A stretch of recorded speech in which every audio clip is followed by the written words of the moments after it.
그렇다면 여러분은 지금 4세대 실손보험을 가지고 계실 텐데요. 오늘 영상 정말 집중하셔야 될 겁니다. 기존 4세대 가입자는요 5세대 실손보험으로 재가입을 해야 한다는 겁니다. 만약 여러분이 단순 감기 몸살로 동네 의원이 아닌 대학병원, 상급병원입니다. 통원치료를 받으러 가면 진료비의 무려 60%를 본인 부담해야 된다는 겁니다. 누군가에게는 5세대가 더 합리적일 수 있는 선택이 될 거고요. 누군가에게는 최악의 선택이 될 수도 있을 겁니다. 남의 이야기가 아니에요. 2021년 7월 이후 4세대 실손 가입한 모든 분들은 2026년 닥칠 현실이고요.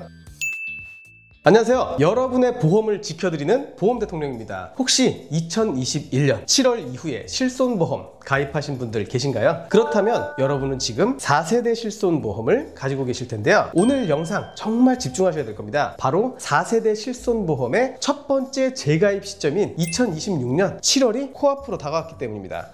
그냥 1년마다 보험료 오르는 갱신 말하는 거 아니야? 라고 하실 수 있겠지만 정말 큰일 날 수 있습니다. 그렇게 생각하시면. 갱신은 단순히 보험료만 오르는 거지만 재가입은 여러분의 보장 내용 자체가 통째로 바뀔 수 있다는 뜻입니다. 오늘 2026년에 무슨 일이 벌어지는지, 그리고 우리는 어떤 선택을 해야 현명할지 그 기준을 명확하게 잡아드리겠습니다.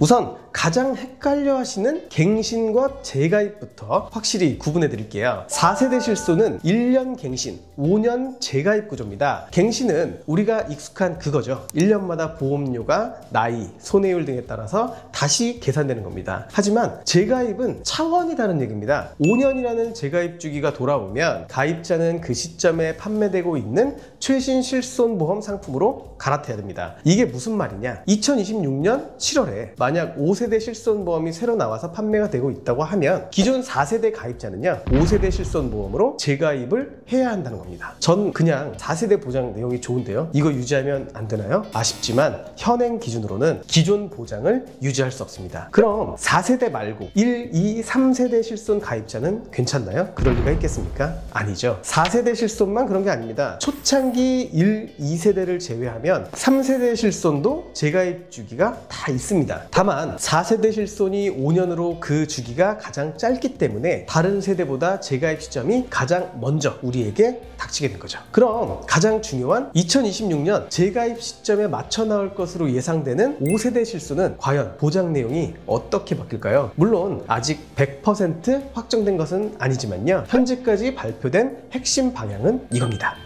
강화? 좋아지는 거 아니겠죠? 본인 부담률 강화라는 건 우리가 병원비에서 내가 내야 할 돈이 늘어난다는 겁니다. 하나씩 뜯어보겠습니다. 먼저 급여 항목입니다. 입원비 보장은 중증 질환에 대해 자기부담금 20%로 동일하게 유지될 전망입니다. 이건 다행이죠. 하지만 외래, 즉 통원치료가 문제입니다. 병원 등급에 따라 자기부담금이 차등 적용됩니다. 이게 무슨 말이냐면 만약 여러분이 단순 감기 몸살로 동네 의원이 아닌 대학병원, 상급병원입니다. 통원치료를 받으러 가면 진료비의 무려 60%를 본인 부담해야 된다는 겁니다. 기존 4세대는 20%였어요. 40%만 보장받게 되는 겁니다. 물론 좋아지는 부분도 있습니다. 이전까지 보장되지 않던 임신, 출산 관련 급여 의료비, 예를 들면 제왕절개 수술이나 고위험 임신 관련 치료 등이 5세대 보장에 포함될 예정입니다. 요거는 그나마 조금 희소식입니다. 하지만 진짜 가장 크게 바뀌는 부분은 바로 비급여 항목입니다. 5세대 실손에선 비급여가 두 가지 특약으로 분리되는 게 핵심인데요. 첫 번째 특약은 중증 비급여, 암, 뇌, 심장 같은 중증 질환 관련 비급여 항목입니다. 이건 다행히 자기부담금 30%가 유지되고 상급병원 입원 시 연간 본인 부담금 500만 원 초과분은 추가 지원하는 등 보장이 유지되거나 오히려 강화되는 부분입니다. 중증 질환 환자분들에게는 다행히 좋은 소식이죠. 두 번째 특약인 비중증 비급여.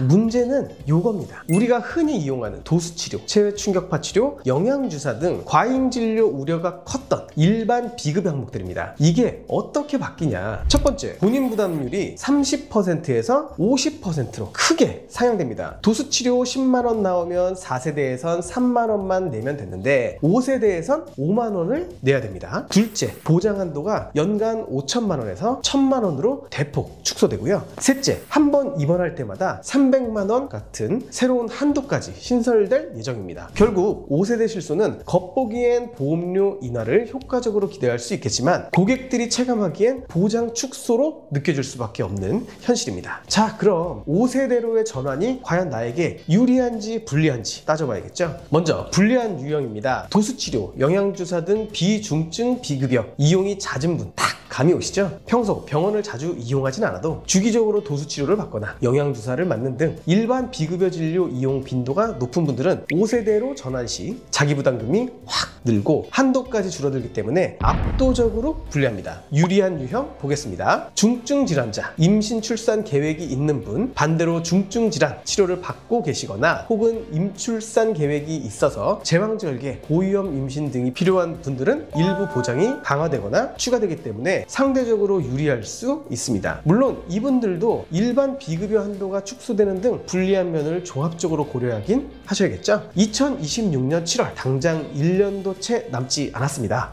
그럼 도대체 어떻게 하라는 거냐 답답하실 텐데요. 다행히 현재 정부에서는 다양한 전환 방식을 고려 중입니다. 기존 가입자가 원할 경우에만 5세대로 전환하는 선택형 전환이나 보험사가 일정 보상금을 주고 새로운 실손으로 전환을 유도하는 계약 재매입 같은 방안들이 검토되고 있습니다. 아직 확정된 사항이 남았기 때문에 우리는 계속해서 관심을 갖고 확정 사안을 확인해야 됩니다. 현재 단계에서는요, 우리가 해야 할 것은 방향성을 이해하고 나만의 선택 기준을 세우는 겁니다. 나의 현재 건강 상태, 나는 병원을 얼마나 자주 갈까? 특히 비급여 진료 얼마나 많이 받을까? 내가 지금 내는 4세대 보험료는 부담스러운가? 각자의 상황이 다르기 때문에 이 기준을 명확하게 개인별로 세워두는 게 중요하겠죠. 누군가에게는 5세대가 더 합리적일 수 있는 선택이 될 거고요. 누군가에게는 최악의 선택이 될 수도 있을 겁니다.